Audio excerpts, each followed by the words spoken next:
Welcome back everyone to 1.8. In this video we're going to be talking about cases where functions are not continuous and how would we detect that. So as we saw in the last video, lots of functions are continuous in their domains. So the things to watch out for when you're talking about domains is dividing by 0 would be the first one. Then that x value would not be in the domain, and so it wouldn't be continuous. Likewise, square roots of negatives. That's going to be an issue. And then, so that's kind of from the equation standpoint. Also, if you have a piecewise defined graph, piecewise defined function, and so this is a case where it behaves differently on different intervals. So we'll have one of these coming up, right? So this example right here, we have a piecewise defined function. It's defined by this piece if x is less than 0. It's defined by this piece if x is between 0 and 2. And it's defined by this piece if x is greater than 2. So that's a piecewise defined function. We've probably seen those before. And then finally, graphs of functions. We know how to handle graphs of functions pretty well to see when they're not continuous. We saw that last time. All right, so let's try this example here. We're going to consider this function. It behaves like x plus 1 if x is less than 0. It behaves like 2 cosine of pi x if x is between 0 and 2. And it behaves like 6 minus x squared if x is greater than 2. I want to determine values of x at which f is discontinuous. So the big thing is that if we just think about the smaller values than 0, well, it behaves like this polynomial. This polynomial, don't have to worry about dividing by 0. There's no square roots, anything like this. So actually less than 0, we're okay. Likewise, if you think about between 0 and 2, strictly between 0 and 2, this behaves like cosine. Cosine is continuous everywhere, so we don't have any issues with that. But then you have to be paranoid, right? What about at this jump? What about at 0? Is it continuous there? Because there I'm kind of changing these things. So that's what I mean by you have to be careful of piecewise defined functions, right? Okay, so at 0, at this jump, well, let's see if it's continuous there. So remember, the definition of continuous is that the limit as x approaches a of f of x should be equal to f of a. And there are a couple subtleties here. So this limit, this two-sided limit must exist, which means that the left-hand limit and the right-hand limit need to equal each other. So let's go ahead and see if that's true in this case. So I'm going to consider the limit as x approaches 0. Remember, we're interested in 0 at this point. 0 from the left of my function. And then I'm going to calculate out the limit as x approaches 0 from the right for my function. And see what we get.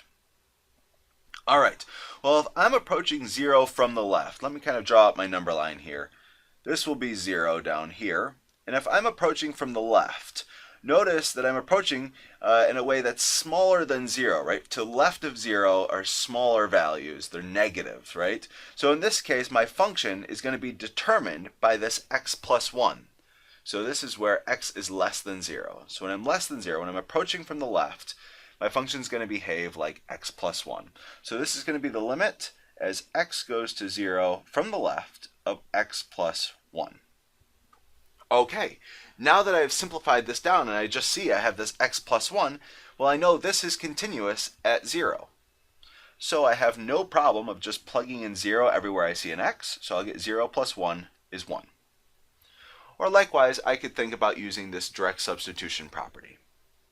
Okay, on the other hand, if I'm approaching 0 from the right, really close to 0, remember limits, really close to 0 but to the right, well, that means I'm going to be in this interval, right? So I'm going to be bigger than or equal to 0. In this case, not even equal to 0, just bigger than 0. But limits, it's very, very close to 0. So I'm not going to be so far away that I'm past 2.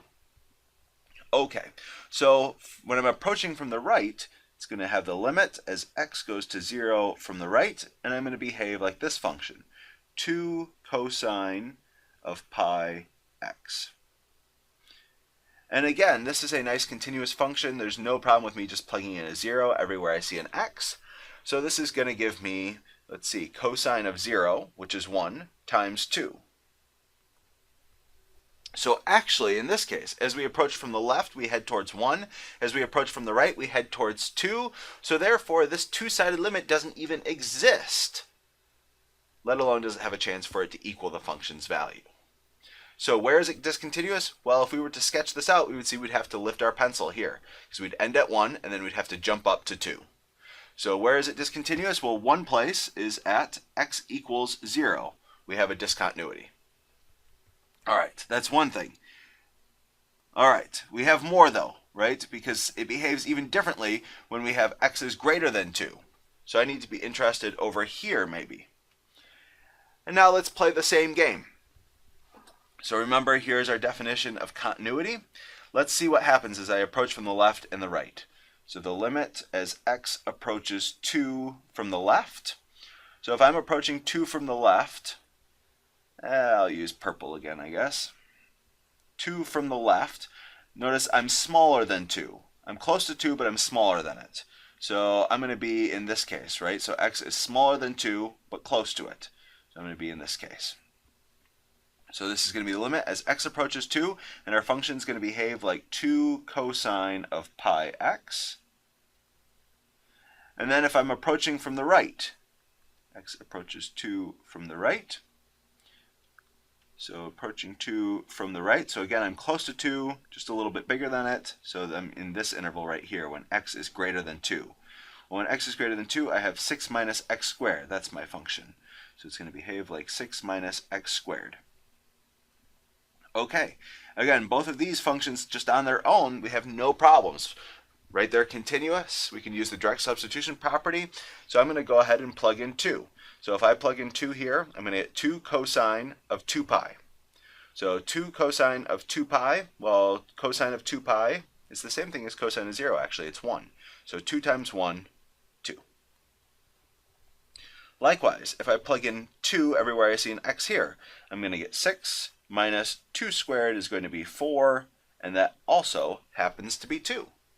So in this case, you can see, actually, as we approach from the left and as we approach from the right, the limit is equal to 2.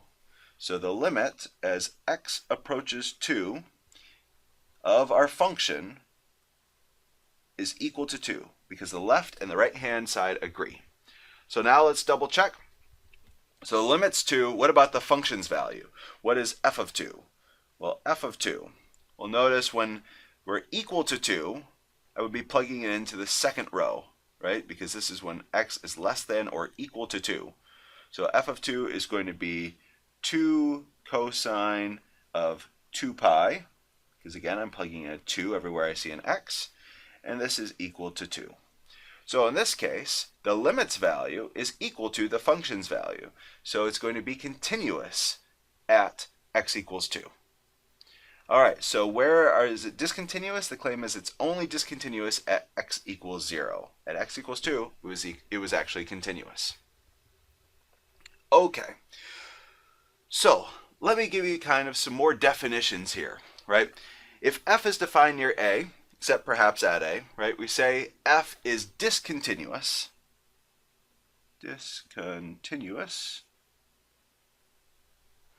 at a, I don't know.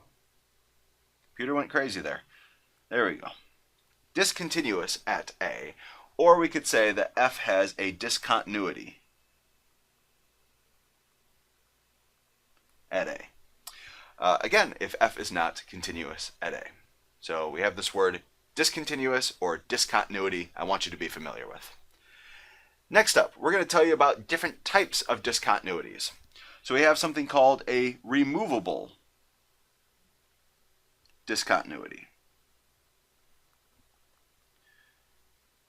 And a removable discontinuity, well, it is a discontinuity, and it can be, well, removed, I will say, by redefining our function at just a single number. We'll get some practice redefining these removable discontinuities here in just a bit. Another type of discontinuity that's out there is an infinite discontinuity. And this is another name for a vertical asymptote. And then finally, in this class, all others are called jump discontinuities. In this case, we'll notice that the function actually jumps, as you would guess, from one value to another. Okay, so let me draw you some pictures here of what I'm talking about. So in the removable discontinuity case, removable discontinuity, it looks something like this. And I'm going to give this a point at A, maybe up here. So this would be a case where our function has a discontinuity. However, if I was to just redefine this point, if I could move this dot, let me circle this and kind of move it a little bit. If I could move that dot up and down, I would be able to fill this hole and in fact remove that discontinuity, right? So that there wouldn't be a discontinuity anymore. So that's how we're going to redefine it. So as it sits right now, it's discontinuous, right? I would have to lift up my pencil in order to draw this. And again, the function's value is not equal to the limit. Okay, so that is the removable discontinuity. The other kind we've seen before, infinite discontinuities. These are things where you're going to shoot off to infinity, right? Because again, it's another name for vertical asymptote. So we saw lots of cases of vertical asymptotes. So this is the infinite discontinuity. And remember, it only needs to go to infinity or negative infinity from one direction. It doesn't have to go from both, right? It could look like this, but it doesn't have to, right? It could also look like, something like this. Okay, and then finally, all others are called jump discontinuities. They're made by something like this, where the function kind of jumps at A, right? So again, here you can see the left-hand limit and the right-hand limit are not equal to each other. It kind of jumps, so that's why it's discontinuous. Okay. I want to tell you, when can you expect to find these things, right? How do these appear in questions that we're likely to see? So, well, the first case, removable discontinuities, they typically appear when your equation has a 0 over 0 case. We've seen a lot of these 0 over 0 cases back in 1.6. The claim is those were a lot of removable discontinuities. Next, we talked about infinite discontinuities. Well, we've already talked about those. Those are going to be vertical asymptotes. They're going to be something non-zero divided by 0. And again, we brought those up in 1.6 and 1.5. So if we were to actually graph those out, they would look, like infinite discontinuities. Likewise, the first ones would look like removable discontinuities. And then finally, jump discontinuities are hard to do with just, kind of a singular equation defining your function. Really, these typically occur in piecewise defined functions. So a lot of the discontinuities in piecewise defined functions are jump discontinuities. All right. Of course, there are some exceptions here, but I think that this holds true, like I said, 90% plus of the time. Okay, and then finally, like I said, we're going to be doing a little bit of this removable discontinuities, and this usually comes down to just simplifying the function algebraically. All right, let's try this example. Determine and classify the discontinuities of our function f of x, which we can see is a nice rational function here. And already by looking at it, I can tell you that there aren't going to be any jump discontinuities because this is not a piecewise defined function, right? It always behaves like this thing here. There's no if x is between blah, blah, blah, right? Okay, so basically I want to know, do we have removable discontinuities or do we have infinite discontinuities? And notice in both of these cases, division by 0 seems to be pretty key. So I want to know, when do I divide by 0? So taking a look at this, maybe even your algebra instincts have kicked in anyway, and you see that, well, whenever you have these quadratics, kind of a natural thing to do is to try to factor them, right? And that'll actually help us determine when we divide by 0. So if I factor the denominator, I'm going to get, what, an x minus 5 and an x plus 2. Double check, FOIL this all out, we should get back to where we started. Likewise, if I factor the numerator, I think I should get an x plus 3 and an x plus 2. There we go. So we can see that if I was to plug in x equals 5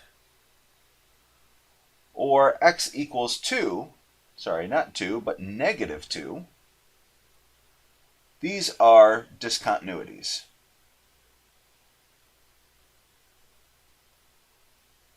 These are the places where I would be dividing by 0.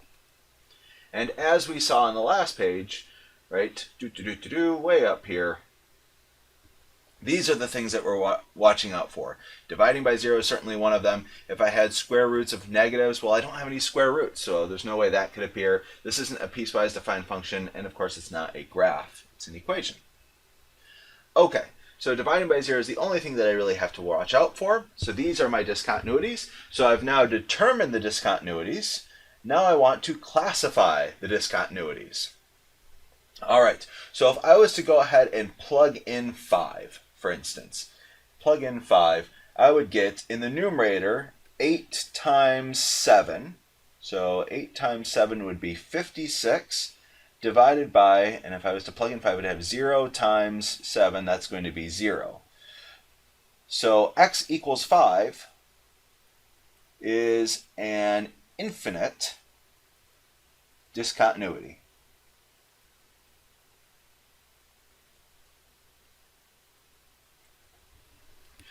Or, as we better know it probably, it is a vertical asymptote. Likewise, if I was to plug in negative 2, we can see I would have 0 here times anything will be 0 in the denominator, as we expected. And then in the numerator, I'm going to have 0 here times anything, which happens to be 1, would be 0. So I have 0 over 0. So in this case, right, this is a removable discontinuity. So x equals negative 2 is a removable discontinuity.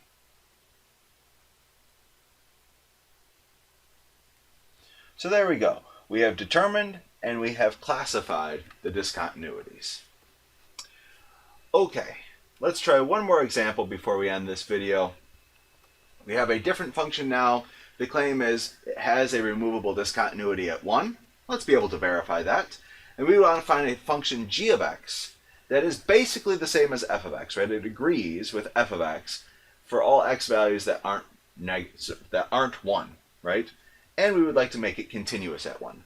So this is the thing like I talked about before. We have a case of a removable discontinuity at 1, something like this.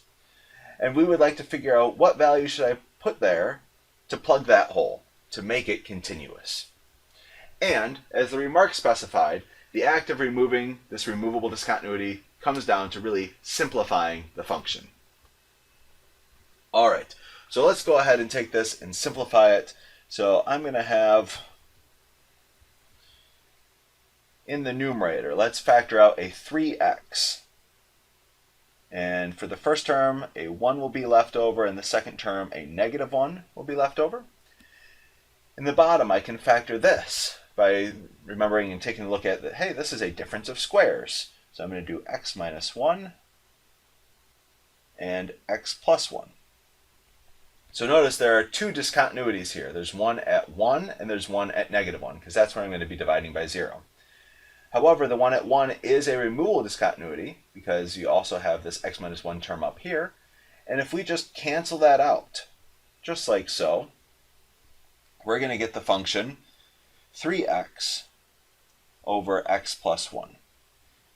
And notice, kind of algebraically, we haven't changed too much about this function. All we've done is cancel these things that most of the time cancel anyway. The only time they don't exactly cancel is at x equals 1, because then you'd have 0 divided by 0. So in this case, our g of x would be equal to 3x over x plus 1. The claim is it's basically the same as f of x. It agrees with f of x darn near everywhere, but it actually makes sense when x is equal to 1, right? When I plug in x equals 1, we would have 3 times 1 would be 3, divided by 1 plus 1 would be 2, so it would be 3/2, right? In our next video, now that we know something about continuous functions, we're going to use this to introduce our first named theorem. I'll see you then.